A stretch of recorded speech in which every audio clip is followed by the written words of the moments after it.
ครับตีแบดไหมลูกบับเบิ้ล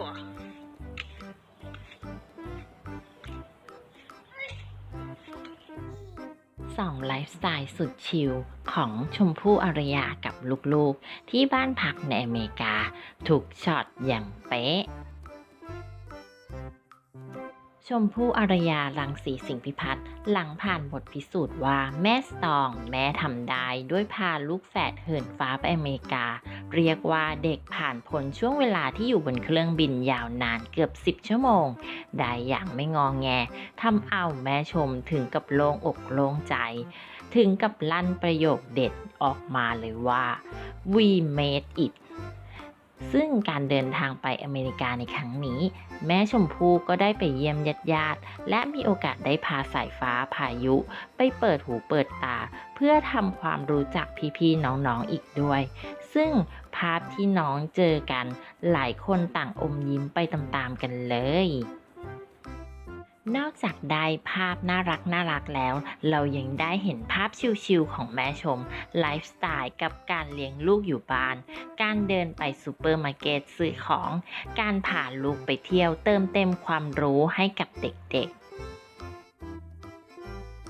หลายคนเห็นภาพแล้วต่างอยากจะไปเที่ยวด้วยเลยพร้อมกับบอกว่านี่ขนาดแม่ชมอยู่บ้านนะเนี่ยคอสตูมยังเป๊ะอยู่เลยค่ะแต่ละชุดนั้นแพงลิบลิ่วจ้า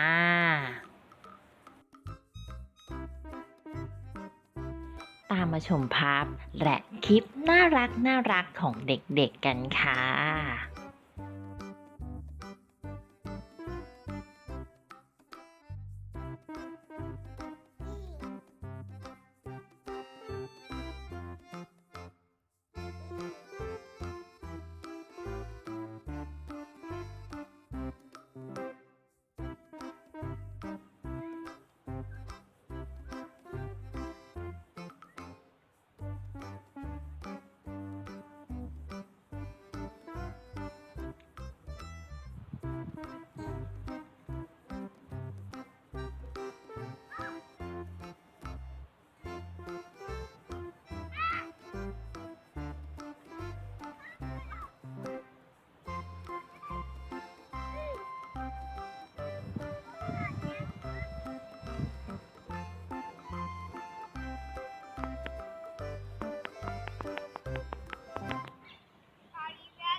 That's not even that much at all.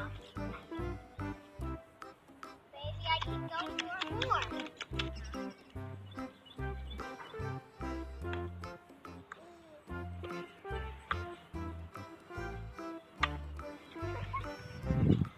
อายุ ตีแบ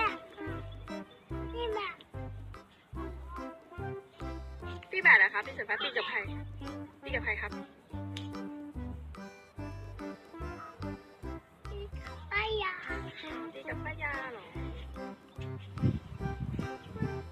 ไปชวนน้องตีด้วยปะ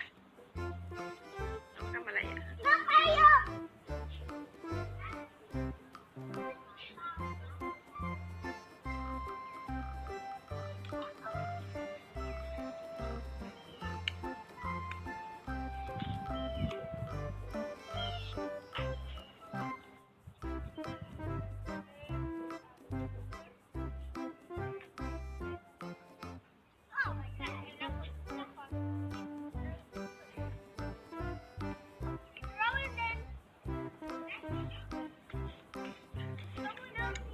ยูครับตีแบดไหมลูก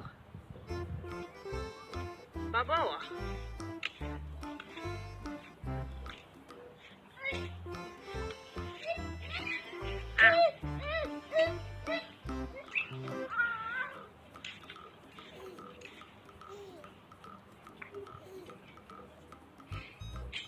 ทำเป็นแล้วเหรอวันเทหมดไปกี่ขวด